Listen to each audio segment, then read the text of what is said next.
شاہی صاحب قبلہ، علماء اہل سنت حضرت علامہ حشیم الدین صاحب قبلہ، نعرہ تکبیر، نعرہ رسالت، درد لے کر قوم کا ایک دن مسیحا ہو گیا، درد لے کر قوم کا ایک دن مسیحا ہو گیا، حافظ ملت کوئی صدر الشریعہ ہو گیا۔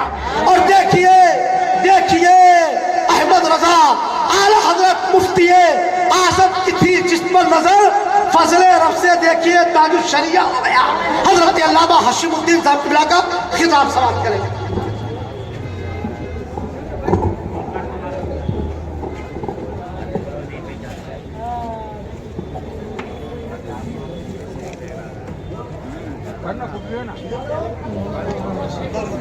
تھوڑا اوپر کے ہاں ایسے بس صحیح۔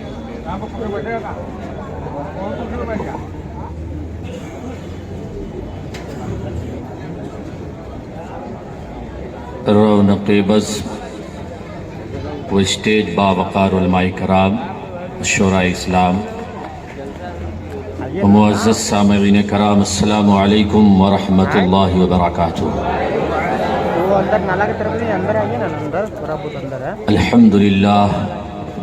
الحمد للہ رب العالمین والعاقبۃ للمتقین، والصلاة والسلام على سید المرسلین وعلى آلہ واصحابہ اجمعین، اما بعد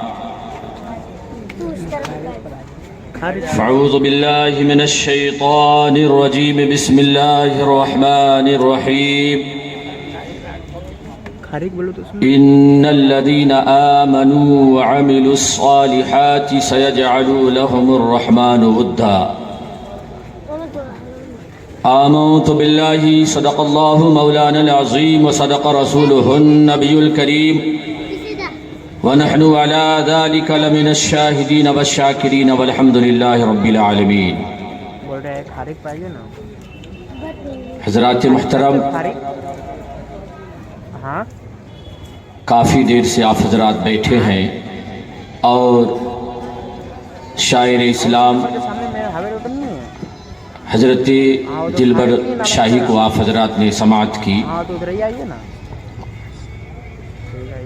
ابھی پھر دوبارہ آپ حضرات انہیں سماعت کریں گے۔ ہمارے اسٹیج پہ ایک سے ایک باوقار علماء کرام تشریف رکھتے ہیں، جن میں مناظر اہل سنت حضرت علامہ حنان صاحب قبلہ، عبد الحنان صاحب قبلہ، اور حضرت علامہ خورشید جمالی صاحب قبلہ بھی تشریف رکھتے ہیں۔ اور میں حضرت علامہ اکبر علی صاحب و علامہ قبر الزماں صاحب کی دعوت پر آپ کی دیار محبت میں پہلی مرتبہ حاضر آیا ہوں۔ بس تھوڑی دیر آپ مجھے برداشت کریں، اس کے بعد پھر دوبارہ شاعر اسلام مداح نبی جناب دلبر شاہی آپ کے ساتھ روبرو ہوں گے۔ شعر پیش کر رہا ہوں، سماعت کیجئے۔ شوکت شاہی نتاج خسروی لے جائے گا، بول دیجئے نا۔ شوکت شاہی نتاج خسروی لے جائے گا، بولیے بولیے۔ شوکت شاہی نتاج خسروی لے جائے گا، باغ جنت میں تجھے عشق نبی لے جائے گا، باغ جنت میں تجھے عشق نبی لے جائے گا۔ اور تھام لے مسلک احمد رضا کو، تھام لے، بول دیجئے۔ تھام لے مسلک احمد رضا کو، تھام لے، باغ جنت میں تجھے مسلک یہی لے جائے گا، باغ جنت میں تجھے مسلک یہی لے جائے گا۔ اور آ رہی ہے مفتی اعظم کی تربت سے صدا، آ رہی ہے مفتی اعظم کی تربت سے صدا، اب تجھے خلد میں ازہری لے جائے گا، اب تجھے خلد میں ازہری لے جائے گا، اب تجھے خلد میں ازہری لے جائے گا۔ میرے بھائیوں، آپ حضرات یہاں بیٹھے ہیں، لیکن شاعر اسلام جناب دلبر شاہی بھی بار بار کہتے رہے کہ مجھے ایسا لگ رہا ہے کہ میں زبردستی پڑھ رہا ہوں۔ ایسا نہ کریں، وقت 12 بجنے والا ہے، آپ کے چہرے پہ 12 نہیں بجنا چاہیے. زندہ دلی کا ثبوت پیش کیجئے، تھوڑی دیر مجھے برداشت کیجئے. دیکھیں ایک مرتبہ درود پاک پڑھ لیجئے. اللہم صلی علی سیدنا و شفیعنا و حبیبنا مولانا محمد بارک وسلم صلو علیہ صلاۃ والسلام علیک یا رسول اللہ. نبی اور آل نبی پر ایک مرتبہ اور جھوم جھوم کر پڑھ لیجئے. صلی اللہ علی النبی الامی وآلہ صلی اللہ علیہ وسلم صلاۃ والسلام علیک یا رسول اللہ، صلاۃ والسلام علیک یا حبیب اللہ صلی اللہ تعالی علیہ وسلم. ذرا دونوں ہاتھوں کو ہوا میں لہرائیے، بولیے یا رسول اللہ. بلند آواز سے بولیے اور آواز بلند کیجئے. دیکھیے یا رسول اللہ کا نعرہ ہمیشہ بلند کرتے رہیے، کیونکہ یہ وہ ہتھیار ہے، یہ وہ ہتھیار ہے جہاں آپ شش و پنج میں پڑ جائے کہ نہ جانے یہ سامنے ہمارے سامنے جو داڑھی ٹوپی والا بیٹھا ہے یہ ادھر والا ہے یا ادھر والا ہے، تو یہ ہتھیار آپ استعمال کر لیں. آپ اس کے قریب جا کر یا رسول اللہ کا نعرہ بلند کیجئے، چہرہ کھل جائے سمجھ جائیے ادھر والا ورنہ ادھر والا ہے نا. وہ جو منع کرتا ہے اسے کرنے دیجئے. ہمارا کام یا رسول اللہ کا نعرہ بلند کرنا ہے. جب بھی کوئی مصیبت اور مشکل کی گھڑی آئے تو یا رسول اللہ کا نعرہ بلند کیجئے.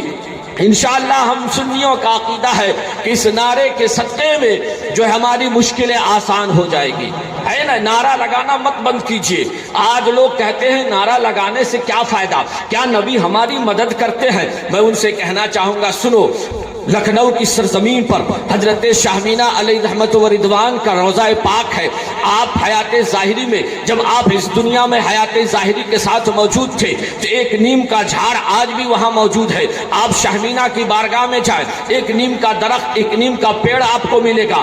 اس پیڑ کے نیچے حضرت شاہ مینا ہمیشہ بیٹھ کر عبادت خدا بندی کیا کرتے تھے، تلاوت قرآن عظیم کیا کرتے تھے. ایک دن آپ معمول کے مطابق بیٹھے تلاوت قرآن عظیم کر رہے ہیں کہ اتنے میں ایک پنڈت آتا ہے، ایک سادھو آتا ہے، آ کر کے کہتا ہے بابا ایک مسئلہ ہے، ایک سوال ہے، بات سمجھ میں نہیں آتی. حضرت شاہ مینا نے فرمایا بولو کون سا مسئلہ ہے، کون سا سوال ہے، جو تیرا سوال کیا ہے، کون سا مسئلہ ہے جو تجھے سمجھ میں نہیں آ رہا ہے؟ وہ پنڈت کہتا ہے بابا آپ کے علماء حضرات کہا کرتے ہیں جب بھی کوئی مصیبت کی گھڑی آ پڑے، مشکل آن پڑے تو اس وقت یا رسول اللہ کا نعرہ بلند کرو، یا رسول اللہ کہہ کے پکارو، نبی ہماری مدد فرمائیں گے. بات سمجھ میں یہ نہیں آ رہی ہے کہ ایک وقت میں پوری دنیا سے ہزار نہیں، لاکھ نہیں، پکارنے والے لاکھوں کروڑوں انسان، مدد کرنے والا ایک انسان، یہ کیسے ہو سکتا ہے؟ حضرت شاہ مینا نے فرمایا سن تو اپنا عقیدہ بتا،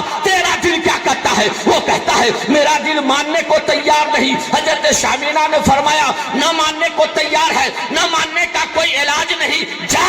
اس نے کہا بابا آپ بتائیں، میں سمجھنے کے لیے آپ کی بارگاہ میں آیا ہوں، آپ سمجھائیں ایسا ہو سکتا ہے کیا؟ حضرت شاہ مینا نے فرمایا سن، پہلے میرے نبی کو عام انسان سے تشبیہ مت دے، اس لیے کہ میرا نبی نور علی نور ہے. میرا نبی بولیے میرا نبی نور علی نور ہے.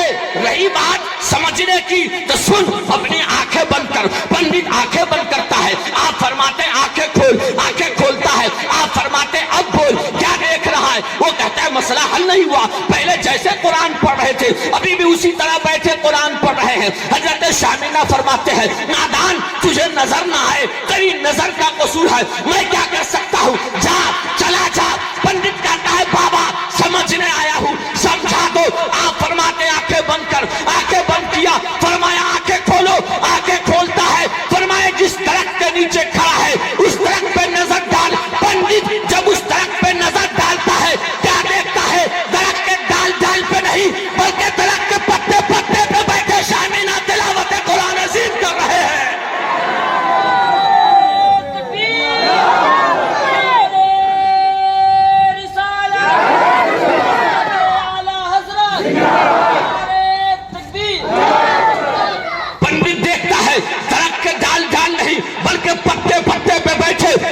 شاہ مینا تلاوت قرآن عظیم کر رہے ہیں، نیچے دیکھتا ہے، نیچے بیٹھے تلاوت قرآن عظیم کر رہے ہیں، قدموں میں گرتا ہے، عرض کرتا ہے بابا بس کیجئے، کلمہ پڑھائیے، اسلام میں داخل کیجئے. پنڈت کلمہ پڑھتا جاتا، لکھنؤ کے گلیوں میں اعلان کرتا جاتا اے لکھنؤ والوں صرف اس لیے پڑھا ہے لکھنؤ میں رہنے والے شاہمینہ کا یہ عالم ہے تو مدینے میں رہنے والے شاہ مدینہ کا کیا عالم ہوگا؟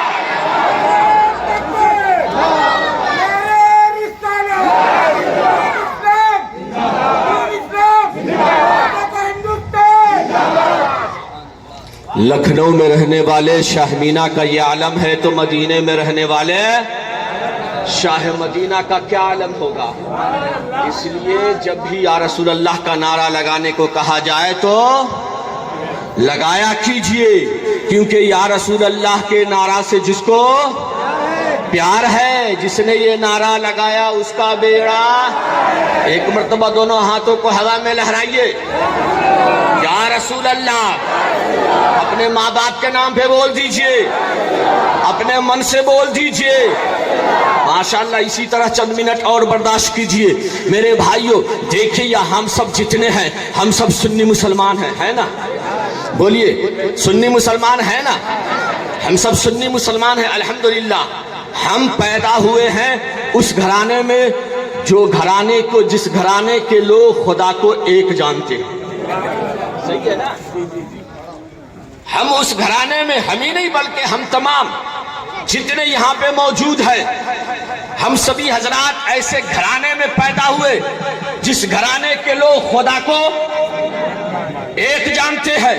ایسے قبیلے میں پیدا ہوئے، اس قبیلے کے لوگ خدا کو ایک جانتے ہیں۔ ایسے خاندان میں پیدا ہوئے، اس خاندان کے لوگ خدا کو ایک جانتے ہیں۔ ایسے محلے میں پیدا ہوئے، اس محلے کے لوگ خدا کو ایک جانتے ہیں۔ تو اس کا مطلب یہ ہے کہ ہم سنی مسلمان وہ مسلمان ہیں کہ ہم خدا کو ایک جانتے ہیں، خدا کے رسول کو برحق ہے، رسول برحق مانتے ہیں، رسول برحق مانتے ہیں۔ تو خدا کو ایک جاننا یہ حق ہے، یہ حق ہے۔ تو اب ہم ہندوستان کے لوگوں سے کہنا چاہیں گے جو ہندوستان کے مسلمانوں کو پریشان کرتے ہیں، ان سے کہنا چاہیں گے سنو، ہم بھارت کے سنی مسلمان وہ مسلمان ہیں جو خدا کو ایک جانتے ہیں، ایک مانتے ہیں۔ تو ہم سے الجھنا چھوڑ دے، ہمیں پریشان کا مت کر، اس لیے کہ ہم دو والے نہیں بلکہ ایک والے ہیں۔ پیدا ہوئے اسی ہندوستان میں، جیئیں گے اسی ہندوستان میں، مریں گے۔ آج میں کہنا چاہوں گا یہ علماء اکرام بیٹھے ہیں، ان کے سامنے اگر کچھ کمی ہو تو حضرت اصلاح فرمائیں گے۔